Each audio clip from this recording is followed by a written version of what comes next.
अध्यात्म विज्ञान कोई धर्म या संप्रदाय नहीं है, ये स्पिरिचुअल साइंस है जो कुदरत के कानून पर आधारित है।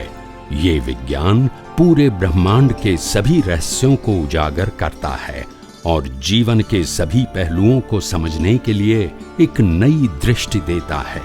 इसी को आर्ट ऑफ विजन कहते हैं, दुनिया को देखने की एक नई दृष्टि, जो अध्यात्म विज्ञानी परम पूज्य स्वामी श्री कमलेशानंद जी के निर्देशन में सनातन सत्य का अनुसंधान कर हमारे जीवन को प्रकाशित करे। जय सच्चिदानंद। संसाરની અંદર બંધન શું છે? મુક્તિ જોઈએ છે, પણ બંધન શું છે? બંધન સમજ્યા વગર મુક્તિ શેનાથી? બંધન શરીરનું છે, બંધન સંપત્તિનું છે, બંધન સંબંધોનું છે, બંધન સાધનોનું છે, બંધન સંપત્તિનું છે, બંધન સ્ટેટસનું છે, બંધન કર્મોનું છે, બંધન જન્મ જીવન મૃત્યુનું છે। આ બધું બંધન છે। બંધન શું છે?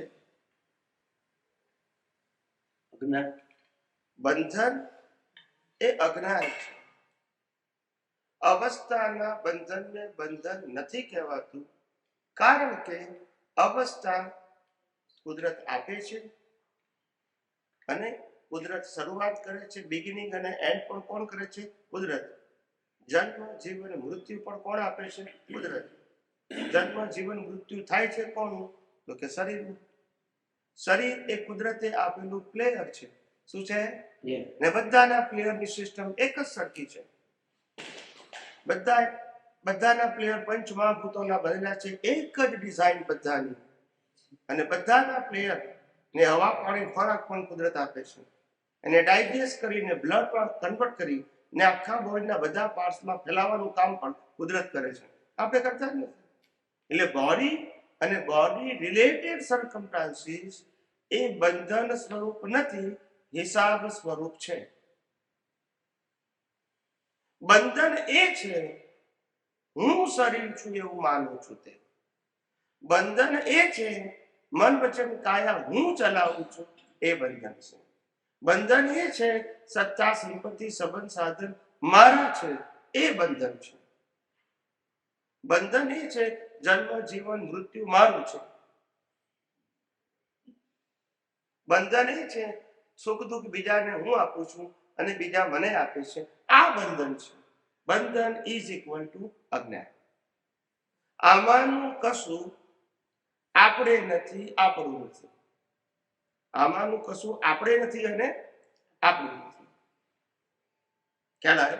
પણ એનું અજ્ઞાન આપણી પાસે છે, એ બંધન છે। અજ્ઞાન એ બંધન છે। અવસ્થા બંધન હોતી, અવસ્થા તો જવા માટે જ આવે છે।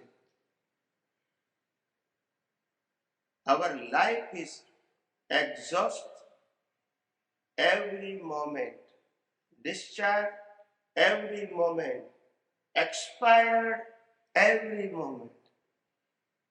એટલે જે મિકેનિકલ પ્રોસેસ છે એનું ટેન્શન આપણને હોવું જોઈએ નહીં। It is create, control and governed by the law of nature। કુદરત કરી રહી છે, એમાં આપણને શું કામ બંધન? બંધન આપણે એક બાજુ એમ કહીએ છીએ જ્ઞાન દ્રષ્ટિથી, વિજ્ઞાન દ્રષ્ટિથી, સનાતન દ્રષ્ટિથી કે હું ચેતન છું, હું અવિનાશી છું, હું અનંત શક્તિ વાળું છું, આ બધું મારું સ્ટેટસ છે। તો પછી હું શરીર છું, હું જન્મ જીવન મૃત્યુ છું, સત્તા સંપત્તિ સંબંધ સાધન મારા છે, આ કર્મનો ભોગવટો મારો છે, એ શબ્દ કઈ રીતે આવે? શરીરને ભલે છે પણ મારા કઈ રીતે આવે? પછી આત્મા માનવું ને આને માનવું, બેને માનવું, they create a confusion। બે છે એ પ્રશ્ન નથી, એક તમે છો અને એક તમારી સાથે છે, તમે નથી। તમે પ્લેનમાં બેસો ત્યારે એક તમે છો ને બાકી બધા પેસેન્જરો છે, પણ તમારે લેવા દેવા નથી. સમજાય છે? મેં ગઈકાલે કીધેલું આપણી ભૂલ ક્યાં થાય છે કે આપણે કહીએ આ મકાન મારું પણ હું મકાન, આ કાર મારી પણ હું કાર. સમજાય છે?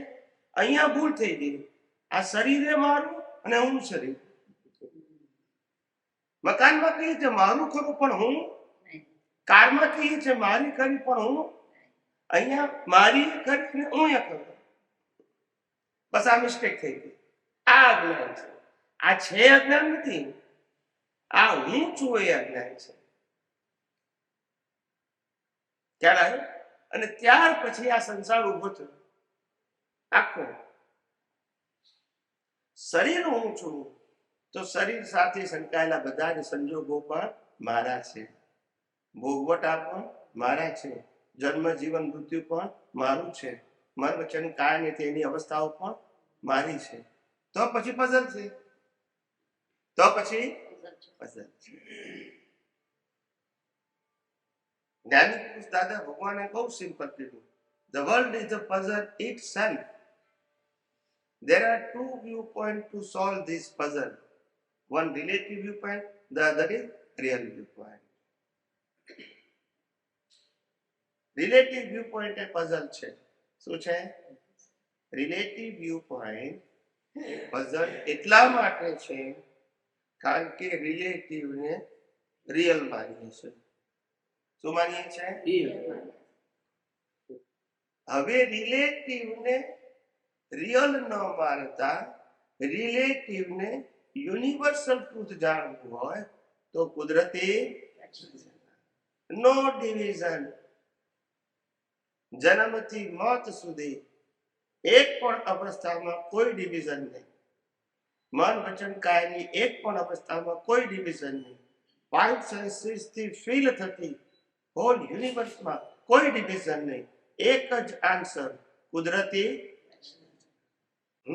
આ દુનિયાનો જનરેટ કરનારો, ઓપરેટ કરનારો અને ડિસ્ટ્રોય કરનારો કુદરત છે. એનું શોર્ટ ફોર્મ થાય GOD. શું થાય? GOD. લોકોએ ગોડ સમજી જનરેટ, ઓપરેટ એન્ડ ડિસ્ટ્રોય નું શોર્ટ ફોર્મ GOD છે. કેવું? કેટલું યુનિવર્સલ ટ્રુથનું સાયન્સ એટલું સિમ્પલ છે, ફક્ત વિઝન નથી. શું નથી? આ કશી વસ્તુ નવી નથી. આપણે રિલેટિવ સત્યમાં એટલા ડૂબી ગયેલા કે સનાતન સત્ય ખુલ્લું થતું નથી, છે છતાં એની અંદર જ આપણે બાઉન્ડ થઈ ગયા હતા, બંધાઈ ગયા હતા રિલેટિવ સત્યતા. મારો સ્વભાવ આવો, તમારો સ્વભાવ આવો. ખ્યાલ આવે? મને આવા વિચાર આવે, તમને આવે, હું આવું બોલ્યો, તમે બોલ્યા, તમે વર્ત્યા આવું, મેં આવું વર્તન કર્યું. આ બધી ઇલ્યુઝન છે. Total mechanical process. From birth to death whole life is total mechanical. બધું જ મિકેનિકલ છે. And it is totally controlled and governed by the law of nature. Also created by the law of nature too. બધું એ જ કરે છે. We are the only observer, not doer, not owner, and not sufferer. પણ ભ્રાંતિથી આપણે honour, doer, સફરર થઈ જઈએ છીએ. એટલે પછી પઝલ ઊભું થાય છે. કુદરતનો કાનૂન કેટલો સરસ છે. When you born in this world, your life, including your mind, speech and action, is pre-decided as per your previous birth program. And as per program, the nature will give you the circumstances of suffering. Now today, you can't do anything. As per the program, nature will give you circumstances, not to you, but body. બોડીને સંજોગ આપવાના છે. તમારે શું કરવાનું છે? I am a pure soul and I am an observer of all circumstances from birth to death including mind, speech, and action. Also, to realize through the five senses, everything is કુદરતી રચના. પછી તમે વિચાર કરો, કુદરત કે છે, માણસોમાં common sense કેમ નથી? સેન્સ છે પણ કોમન નથી, ઇન્ડિવિડ્યુઅલ છે. આટલા બધા લોકોને આપણી આંખોની સામે જોઈએ છે કે જન્મે તારે કશું લાવતા નથી, મરે તારે કશું લઈ જતા નથી. આટલું દેખાય છે ને. It is not a view point, it is a universal truth.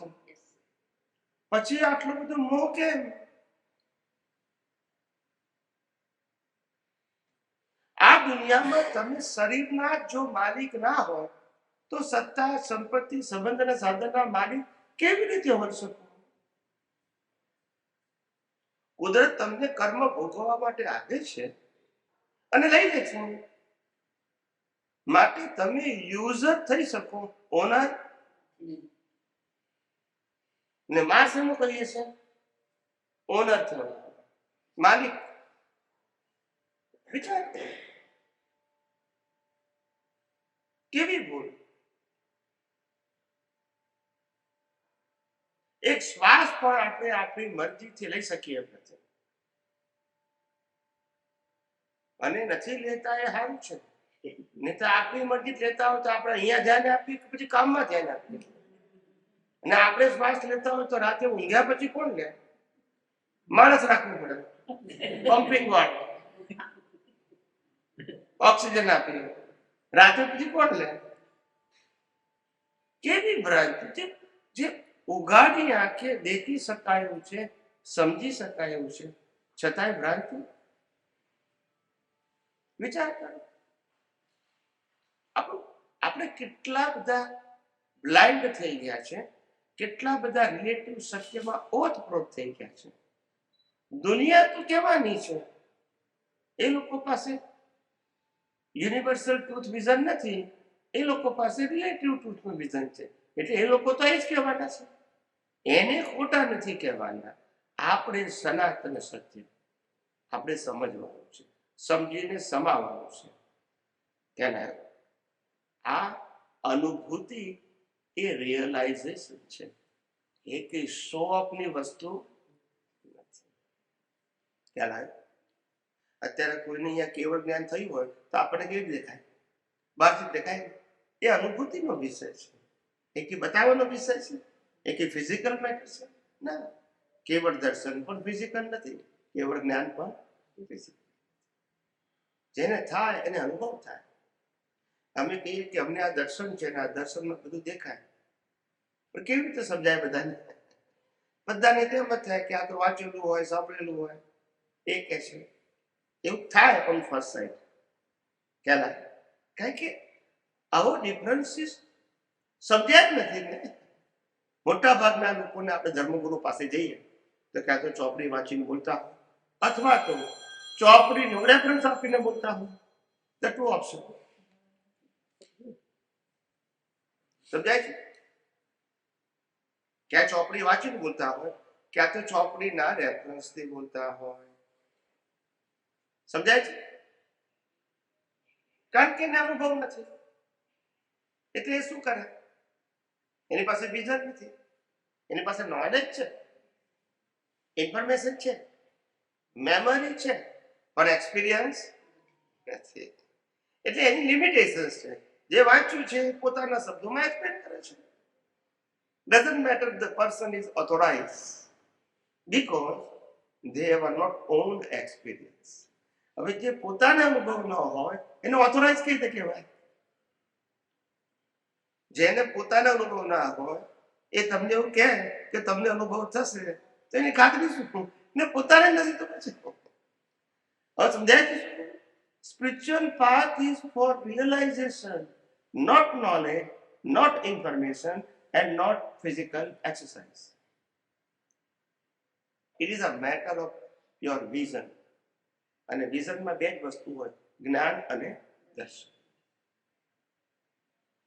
So the spiritual science is an art of vision, art of living in it, art of knowledge any, art of vision, દુનિયાને દેખવાની એક નઈ દ્રષ્ટિ, જે બ્રહ્માંડના બધા રહસ્યો ખુલ્લા કરે. અને એ રહસ્ય ખુલ્લા કરે ત્યારે આધિ વ્યાધિ ઉપાધિમાં સમાધિની અનુભૂતિ થાય. મેં ગઈકાલે કીધું, life is not to achieve anything in this world. આ દુનિયાની અંદર કશું મેળવવા માટે લાઈફ નથી અને ગુમાવવા માટે પણ લાઈફ નથી. કારણ કે કશું લાવતા નથી, કશું લઈ જવાનું નથી. ગુમાવવાનું શું અને મેળવવાનું શું? લઈ જવાનું ના હોય. Yes કે no? Yes. Life is only suffering as per your previous birth cause. જે તમે કર્મ કર્યા છે એને ભોગવવા માટે છે. એચિવમેન્ટ નથી, પણ એ ભોગવતી વખતે જો તમારે આત્માની અનુભૂતિ કરવી હોય તો આ મન વચન કાયા અને મન વચન કાયાની બધી અવસ્થાઓને જો તમે ઓબ્ઝર્વર રહેશો, then you are no concern. Then you are not create the new cause. ખ્યાલ આવી ગયો? જ્યારે કન્સર્ન નથી તો રાગદ્વેષ કેમ થશે? યસ કે નો? પણ તમારે કન્સર્ન છે, હું શરીર છું, મન વચન કાયા મારા છે, એને હું ચલાવું છું, હું ભોગવું છું, મારા નિમિત્તે સામેવાળું સુખી દુઃખી થાય છે, એના નિમિત્તે હું સુખી દુઃખી થઉં છું. આ બધી ભ્રાંતિ છે, ઇલ્યુઝન. આ ઇલ્યુઝન આપણા વિઝનમાંથી ઇરેઝ કરવાનું છે. I am a pure soul. I am a permanent and I am all kind of permanent power. I never born, I never die. ત્યારે પણ જે રિલેટિવ સત્યની માયાજાળ છે, શું છે? માયાજાળ. એ માયાજાળમાં આપણે ફસાયેલા છે. શું છે? માયાજાળમાં ફસાયા છે. કેવી રીતે? ઘણા બધા મને પૂછે છે કે સ્વામીજી અનંત શક્તિ વાળો આત્મા અંદર છે, તો પછી એનો અનુભવ કેમ થતો નથી? યસ કે નો? આની પાસે તો અનંત શક્તિ નથી, આત્મામાં છે, તો અનુભવ કેમ થતો નથી? થાય કે નહીં પ્રશ્ન? ત્યારે મેં કીધું, એક માણસ પાસે $10 મિલિયન બેંકમાં બેલેન્સ હતું. કેટલું? $10 million bank balance on his name. પણ એ ભાઈને 20 વર્ષની જેલની સજા થઈ, જન્મથી. અને જેલ અને બેંકની વચ્ચે 1 કિલોમીટરનું જ અંતર છે. કેટલું? 1 કિલોમીટર. પણ 20 વર્ષ સુધી $1 વાપરી શકે કેમ? ના, પણ એના નામે જ છે ને. બોલો, અહીંયા કેવું સમજણ પડે? હોય તો વાપરી શકતા નથી. એમ અહીંયા કર્મની જેલ છે. સમજાયું? અહીંયા ફિઝિકલ જેલ છે, અહીંયા માયાજાળની જેલ છે. સમજાય છે? એ જેલમાંથી બહાર નીકળશો તો આત્માની અનુભૂતિ થશે. અને આ જેલમાં તો ફિઝિકલ નીકળવાનું છે, ભૌતિક જેલમાં. પણ આ જેલમાં તો ખાલી દ્રષ્ટિ જ બદલવાની છે, સંજોગો બદલવાના નથી. સમજાય છે? આપણી જસ્તી જ જ્યાં માયાની જાળમાં ફસાઈ છે, તો એ અનંત શક્તિવાળા આત્માનો અનુભવ એ દ્રષ્ટિ કેવી રીતે કરી શકે? અને જેવી દ્રષ્ટિ એવી